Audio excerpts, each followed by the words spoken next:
रोजगार की। किसके पास खाने को पैसा नहीं है? जब दारू में उड़ाने के लिए पैसा है तो खाने के लिए क्यों नहीं है? ये बताओ। दारू गड्ढों पे भीड़ होती है। एक के साथ एक फ्री, वाह। लत लगा नहीं, पेटी लत लगवा के बाद में बोल रहे कि भाई अब नहीं मिलेगी फ्री, अब एक ही मिलेगी, पैसे खर्च करो। क्यों करो? अब ये बताओ क्यों करो? बेचारे नशेड़ी लोग की तो जिंदगी बर्बाद कर दी, और बेचारे जो नहीं पीते तो उनकी भी। ऐसे करके मोटिवेट करिए कि कोई मत पढ़ो, हेल्पर की ये आ रही है, वो आ रही है, ऐसे नौकरी कीजिए। एक अकेला केजरीवाल जब इतना कुछ दिल्ली में करके वोट ले रहे हैं तो कहीं न कहीं उनमें कुछ है, तब तो क्यों उनकी बात लोग सुनती है? संजय सिंह गिरफ्तार हो गए। संजय सिंह को ईडी ने हिरासत में रखा है पूछताछ के लिए। तो ये जो परिस्थितियाँ भारतीय राजनीति में, राष्ट्रीय स्तर के राजनीति में और दिल्ली प्रदेश के राजनीति में जो हो गया है, इससे क्या इशारा मिल रहा है? असल बात है जो अब दिल्ली के जो विपक्ष की पार्टी है, एक तो है नहीं, ये बहुत अगर दुर्भाग्यपूर्ण है। उन लोगों को तो 70 सीट में 10% सीट होनी चाहिए विपक्ष पार्टी के मान्यता के लिए, जैसा कि हमको जानकारी है। हाँ सही है ना? सही 15% सही है ना? 15% हाँ सही है। अब 15 कहीं तो बहुत हो जाएगा। 10 पर आइए, 7 गो सीट विपक्ष को होनी चाहिए। है कितना? 3 सीट। 3 आदमी में ये क्या कर सकते हैं? कुछ नहीं। ना किसी चीज़ का समर्थन करने से कुछ फ़ायदा होगा, न विरोध करने से फ़ायदा होगा।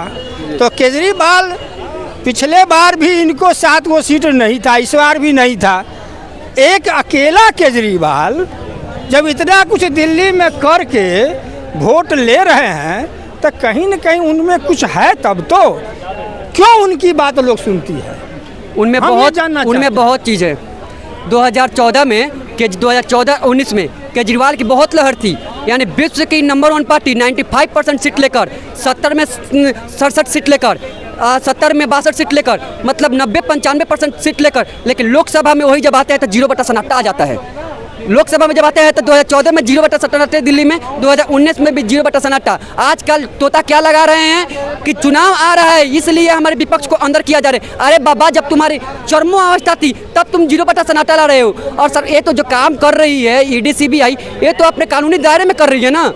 ये चुनाव से, अरे देश भारत है, यहाँ पे हर महीने हर रोज कोई ना कोई चुनाव होते रहते हैं। इसका मतलब ये थोड़ी है कि कानून काम करना बंद कर दे, जो भी प्रशासनिक व्यवस्था काम करना बंद कर दे। लगभग 90-96% जो ईडी सीबीआई के छापे जो पड़ रहे हैं वो विपक्ष के नेताओं पे ही क्यों? क्योंकि अगर विपक्ष चोरी करेगा, विपक्ष भ्रष्टाचारी करेगा तो आपके घर में पड़ेगा। 10 साल तक ईडी सीबीआई कांग्रेस के हाथ में भी थी, कांग्रेस के हाथ में थी। मात्र 5,000 करोड़ रुपए का उन्होंने सीएजी रिपोर्ट लाई। NHAI में बड़े घोटाले के अंदेशे जताए गए और आज तक एक मीडिया चैनल में नितिन गडकरी ने स्वयं उसको तथ्यों के माध्यम से छेड़छाड़ करने का भरपूर प्रयास किया। तो इस पे कोई जांच क्यों नहीं होती? आपको मैं बता रहा हूँ, जो कैग बोल रहे हैं, कैग आर्टिकल 148 के अंतर्गत आता है। उसके अंतर्गत क्या क्या होता है? केवल विपक्ष ही नहीं बल्कि विपक्ष के भी सांसद रहते हैं और विपक्ष और पक्ष मिलकर कैग का निर्माण किया जाता है, ठीक है। उसमें अगर कोई भी अनियमितता हुई होती है तो संसद में जब रिपोर्ट सबमिट करने से पहले उसके पास होता है। ये सिर्फ हवाबाजी अगर हुई होती ना, संसद में आवाज़ उठ गई होती। संसद में आवाज़ नहीं उठी है, कैग रिपोर्ट दी होती तो इस पर FIR हो गया होता सुप्रीम कोर्ट के अंदर। पक्ष विपक्ष की बात करें तो अडानी के मामले पर संपूर्ण विपक्ष जेपीसी की मांग पुरजोर तरीके से कर रहा है। तो विपक्ष कमजोर है, इसका फायदा केंद्र की सरकार उठा रही है। विपक्ष यही चाहता है कि देश के लोग गरीब रहे। इस देश के क्या आप अडानी अंबानी नहीं बनना चाहते? देश के सब कोई अडानी अंबानी बनना चाहता है, लेकिन विपक्ष की मानसिकता क्या है कि देश को गरीब रखो। आपको मैं बता दे रहा हूँ, मोदी सरकार आने के, मोदी जब से आए हैं 60 सालों के राज्य में 38,000 लोगों की इनकम थी जो करोड़पति थे देश के अंदर। आज 3.5 लाख लोग हैं जो करोड़पति है। तो मोदी जी जब आए हैं तो करोड़पतियों की जब संख्या मोदी जी आए थे तो लगभग 1 लाख करोड़ का कर्जा था, आज 1,70,000 करोड़ का कर्जा है। अगर 1,70,000 करोड़ कर्जा बढ़ता है और लेकर के 70,000 लोगों को 1-1 करोड़ अगर दे दिया जाता है तो 70,000 लोग डायरेक्ट बेनिफिशियरी हो जाएंगे। डायरेक्ट बेनिफिशियरी हुए। आप यहाँ पे इतना सुरक्षित खड़े हैं क्योंकि उसमें 35,000 करोड़ का सरकार ने वैक्सीन का टीका लगाया है, इसलिए आज जिस समय देश दुनिया मर रहा था उस समय कर्ज लिया गया था। 1995 के समय इसी कांग्रेस की सरकार ने ये कानून या कहें उनका एक पहल था कि पोलियो मुक्त भारत को बनाना है और मुफ्त पोलियो की वैक्सीन पूरे देश में बांटी गई। हफ्ते और महीने का कैंपेन चलाया गया। उस समय सरकार ने क्या आपसे पैसे लिए? उस समय लिए पोलियो और कोरोना में जमीन आसमान का फर्क है। पोलियो का कंपैरिजन कोरोना के साथ नहीं कर सकते। पता है ये जो छुआछूत की बीमारी कोरोना जो है देश का पोलियो के समय पीएम केयर्स फंड नहीं बनाया गया और पीएम केयर्स फंड को एक प्राइवेट ट्रस्ट घोषित नहीं किया गया।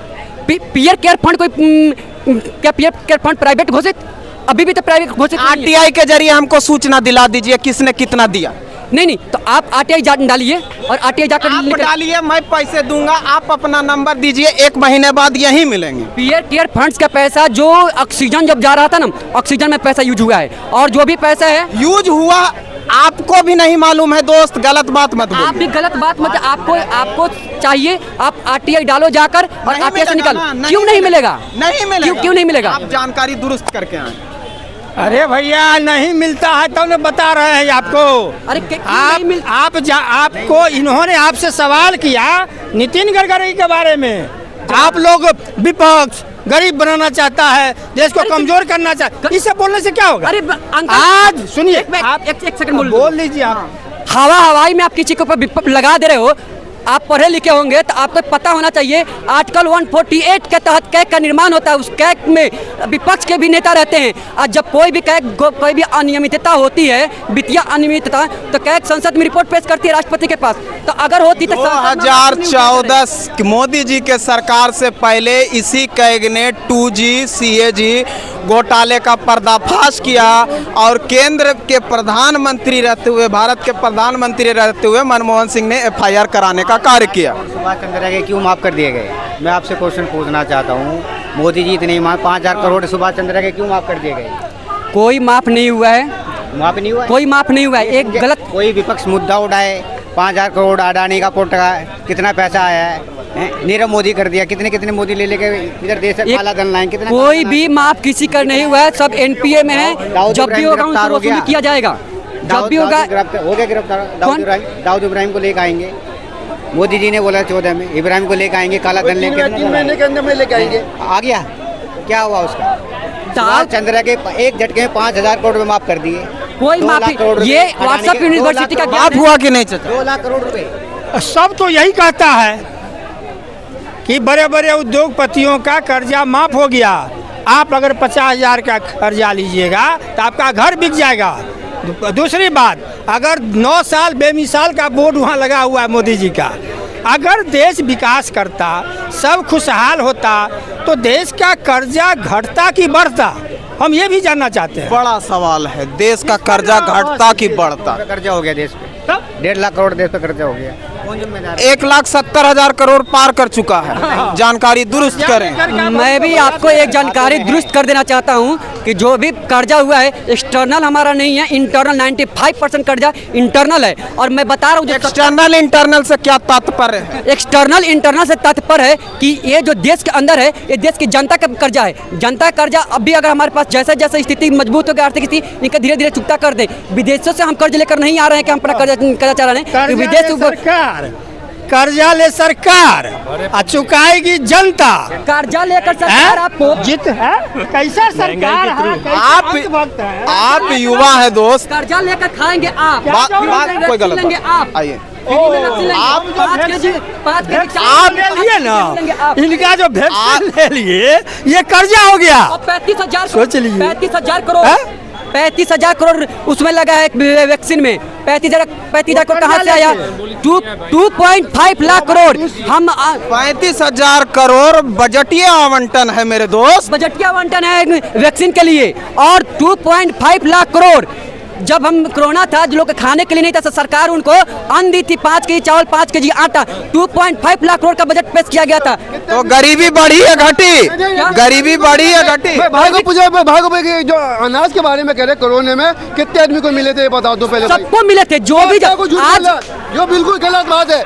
जो आदमी जो पैसे वाले थे गरीब को नहीं मिले थे, जो पैसे यहाँ पे जितने हैं जनता से जाकर पूछो कि किसको मिला है कि नहीं मिला। सबको 5 के चावल, 5 के गेहूँ मिला है, सबको मिला है। वाले को मिला था, गरीब को नहीं मिला।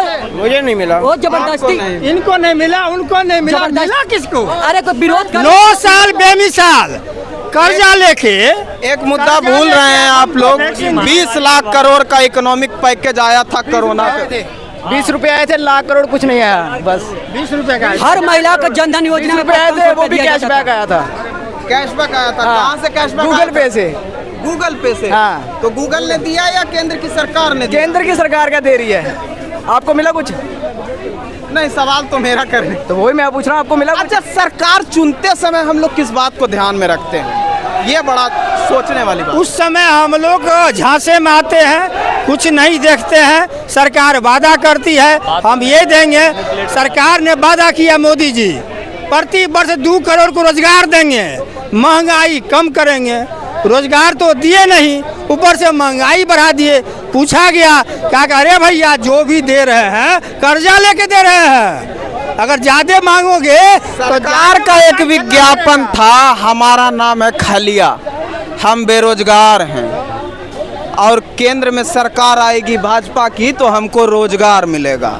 ये विज्ञापन सभी युवाओं को याद रखना चाहिए। आपके बात से मैं बिल्कुल सहमत हूँ। 9 वर्षों के अंदर में जितना बेरोजगारी नहीं हुई है, पिछले बेरोजगारी चरम अवस्था पे है। बिल्कुल, हमें आपके बात को मान रहा हूँ। 1 मिनट, पता है क्या बेरोजगारी हुए हैं? जो पत्थरबाज लोग थे 500 रुपया लेकर हजार बात सुन लो 500,000 पहले का पत्थर मारते थे, वो बेरोजगार हो गए हैं। सुनिए, रेलवे के ड्राइवरों को पत्थर रोकने के लिए भेज दिया गया। रेलवे का पत्थर, रेलवे के टीटी को पत्थर रोकने के लिए भेज दिया गया। टीटी को क्या हो गया? बेरोजगार हो गया। बेरोजगारी और पत्थर फेंकने में। कांग्रेस के राज में IPS थे क्या, IAS थे क्या? ये काम करके खाते थे क्या? कलेक्टर थे, मेहनत करना जानिए ना। चलिए, रिक्वायरमेंट के लिए पोस्टर लगा हुआ है क्या? सुपरवाइजर का जरूरत है, रुको, हेल्पर का जरूरत है। अभी गाड़ी लेके रोड पे जो ड्राइवर नहीं मिलता है, ठीक है ना, ड्राइवर नहीं मिलता तो वो रोजगार नहीं है क्या?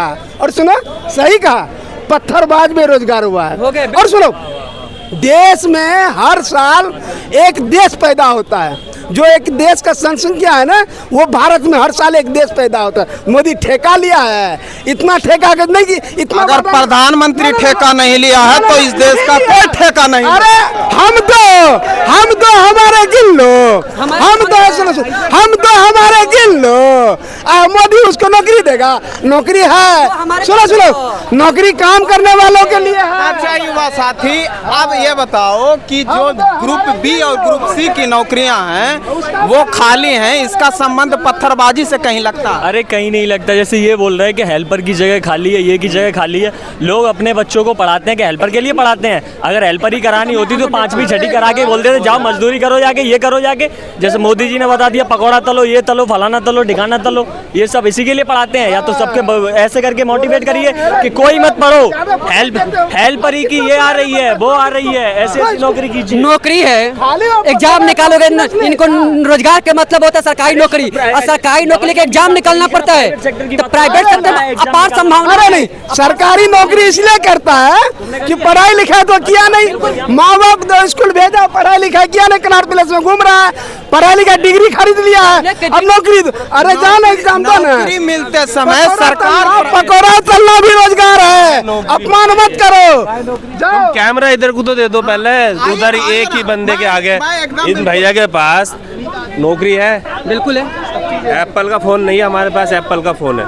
बेरोजगार हो? हाँ, बेरोजगार एप्पल का फोन चलाएगा? आप क्या बात कर रहे हो? ये आप बेरोजगार हो? भाई नौकरी है कहाँ? तो फिर हम बिजनेसमैन है, हम बिजनेसमैन है, हम बिजनेसमैन है, हम बिजनेसमैन है भैया, हम बिजनेसमैन है, हम अपने दम पे कमाते हैं। इनके पास बताइए कहाँ नौकरी है, दिखाइए नौकरी क्या होती है। अगर नौकरी नहीं होती, सब बेरोजगार होते, तो देश में क्राइम बढ़ गया होता। हर जगह मार लूट मार कार चलता था। कौन सा दिन ऐसा है जहाँ होता नहीं है? कहाँ हो रही है? कौन सा दिन ऐसा है जो होता नहीं है? इतनी सुरक्षा कभी होती? इतनी सुरक्षा कभी देश में देखे थे? लो 1 मिनट शांति से सुनना। पहले रोजगार की परिभाषा बताइए, रोजगार कौन सा रोजगार चाहिए आपको? कितना पढ़े लिखे, कौन सा रोजगार? ये रोजगार नहीं चाहिए जो ऑटो चला रहे हैं, पकोड़ा तल रहे हैं, भाजी भज रहे हैं। हाँ, एक करोड़ रुपए बंदा दे रहा है कमाई के लिए। अरे भाई बाबू आप युवा हो, उसके बाद में पढ़ाई का मतलब क्या है? पकोड़ा तलेंगे? पकोड़ा का नाम मैंने लिया। मैंने कहा कौन सा रोजगार चाहिए आपको? कौन सा रोजगार चाहिए पूछ रहे हैं। नहीं तल पाएंगे, अभी पकौड़ा बचा हुआ है। ये तो आईएएस थे कांग्रेस के शासन में। काजू किशमिश से नाश्ता करता था मोदी सब कुछ छीन लिया इनका। मोदी सब कुछ छीन लिया इनका, घर बार उजाड़ दिया इनका। मोदी तो रोजगार कैसी रोजगार? नहीं, मुझे तो है रोजगार, मैं तो लैब असिस्टेंट हूँ, मेरा पास तो है सब कुछ जो कुछ है ना। तो ये बात बोल रहे थे ना कि रोजगार वो क्या, ये पकौड़ा तलना ये सब ये रोजगार नहीं है, जीविका होती है, जीने लायक। बस रोजगार इसको नहीं कह सकते हैं। देखो ठीक है ना? रोजगार की बात ना करें, क्यों? रोजगार तभी मिलता है, देखो बंदा पढ़ लेता है, क्या बोलते हैं, पढ़ा लिखा बंदा रोजगार नहीं मिल रहा। जब ढूंढोगे तभी तो मिलेगा, या ऐसे थोड़ा ना मिल जाएगा भाई। और क्या भाई, हम भी पढ़े लिखे, हम नहीं ढूंढ रहे, हमें नहीं मिल रहा, ढूंढेंगे हमको भी मिलेगा। जो बाकी जो सीटें खाली पड़ी है वो किसके लिए पड़ी है? उन्हीं के लिए पड़ी है। और बात रहती है पैसे, भाई इतने कम पढ़ रहे, अरे क्यों पढ़ रहे भाई? तुम अपना हुनर दिखाओ, आगे सब कुछ करो, सब कुछ मिलेगा। आजकल सुनो हाँ, मतलब सब चाहते हैं अरे घर बिठाए प्रधानमंत्री जी एक कुछ कर दे और हमें नौकरी मिल जाए। अरे ऐसा कुछ नहीं होने का। और दूसरी बात रही उसकी, क्या कहते हैं, ये रोजगार की, किसके पास खाने को पैसा नहीं है? जब दारू में उड़ाने के लिए पैसा है तो खाने के लिए क्यों नहीं है? ये बताओ। दारू गड्ढों पे भीड़ होती है। एक के साथ एक फ्री, वाह लत लगा नहीं, पेटी लत लगवा के बाद में बोल रहे कि भाई अब नहीं मिलेगी फ्री, अब एक ही मिलेगी, पैसे खर्च करो। क्यों करो? अब ये बताओ क्यों करो? बेचारे नशेड़ी लोग की तो जिंदगी बर्बाद कर दी, और बेचारे जो नहीं पीते तो उनकी भी। केंद्र की जो नौकरियां रिक्त हैं, राज्य की नौकरियां जो रिक्त हैं, पदे खाली हैं, उसके जगह एडहॉक पे लिया जा रहा है। इस सिस्टम के ऊपर कुछ कहो। इस सिस्टम के ऊपर पूछो भाई से किसी, मैं तो इतना मेरे को किसी की कोई भी नहीं वैकेंसीज आई। इतना मेरे दोस्त उस मुखर्जी नगर में तैयारी करते रहते हैं तो वो बताते रहते हैं कि भाई 2-3 साल हो गए और कोई एसएससी की वैकेंसी वगैरह नहीं आई, खाली बैठे हैं, मोदी जी निकाल नहीं रहे, ये नहीं निकाल रहे। घर से भी प्रेशर आ रहा है कि बेटा अब हो गया, अब खर्चा पानी नहीं बेच सकते, अब तू घर पे आ जा, घर का बिजनेस ज्वाइन कर ले, ये कर ले। तो बहुत सारे मजबूर हैं बेचारे, और ये चीज़ें बोल रहे हैं, ये उनके शब्द हैं बेचारों के कि नौकरियाँ नहीं आ रही। टाइम मांगा हुआ था उन्होंने 3 साल का, और 3 साल में ना वैकेंसी आ रही ना कुछ आ रही। और जो माँ बाप ने जो जोड़ा हुआ था पढ़ाई के लिए पैसे, वो तो खर्च हो रहा है। वो बुला रहा है बेटा नहीं आ रही तो तुम आ जाओ, तब तक क्या कहते हैं अपना फैमिली बिजनेस ज्वाइन करो, यहाँ कुछ करो जिससे पैसे वैसे जनरेट हों। उम्मीद धूमिल हो रही है जो केंद्र और राज्य की नौकरियां चाहते थे, सरकारी नौकरियां बहुत धीमी हो रही हैं, विश्वास उठ गया पूरा।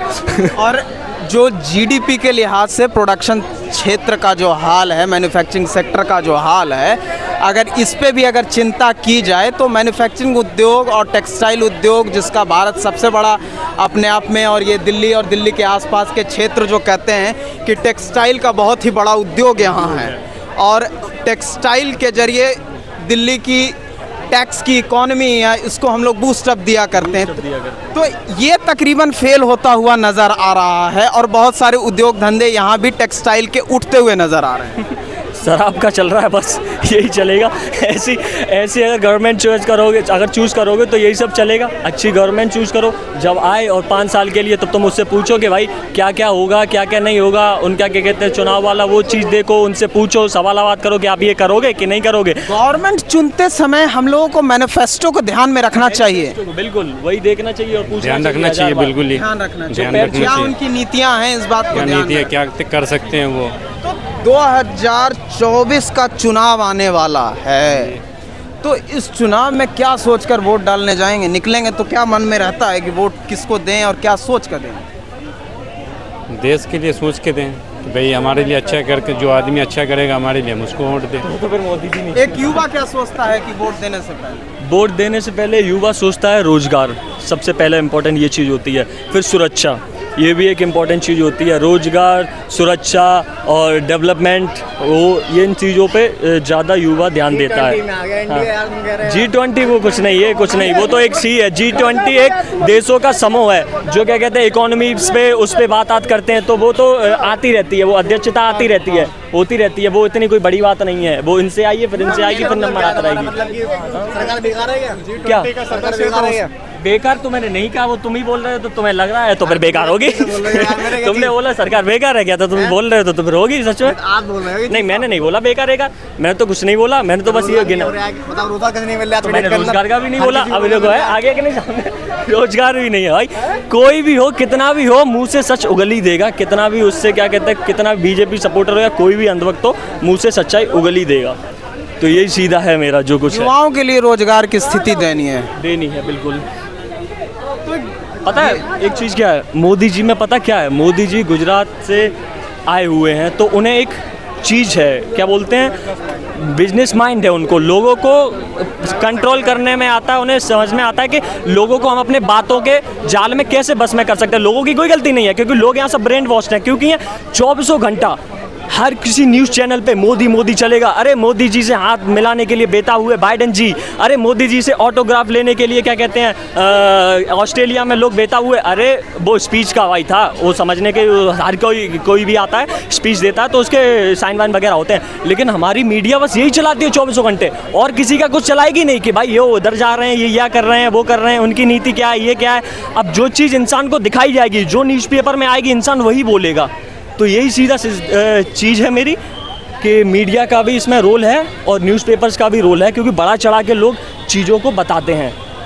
इसीलिए फॉरेन मीडिया मुझे बहुत अच्छी लगती है कि तर्क वाइज तर्क लोगों से सवाल करती है, चाहे आम लोग हो, चाहे गवर्नमेंट हो, चाहे कोई भी हो, सवाल करेगी जैसे एक आम नागरिक से करेगी वैसे गवर्नमेंट से सवाल करेगी, ताल ठोक के। यहाँ तो गवर्नमेंट से अच्छे से पूछेंगे कि आप क्या कहते हैं। तो सवाल किससे किया जाए? मोदी जी तो प्रेस कॉन्फ्रेंस करते नहीं हैं। नहीं, मैं आपके माध्यम से बोलना चाह रहा हूँ, जो जितने सारे सुन रहे हैं तो वो इस चीज़ को काफ़ी उस तरीके से लें और मेरी बातों को समझें, तो अच्छा रहेगा। काफ़ी लोगों के लिए गुमराह नहीं होंगे लोग।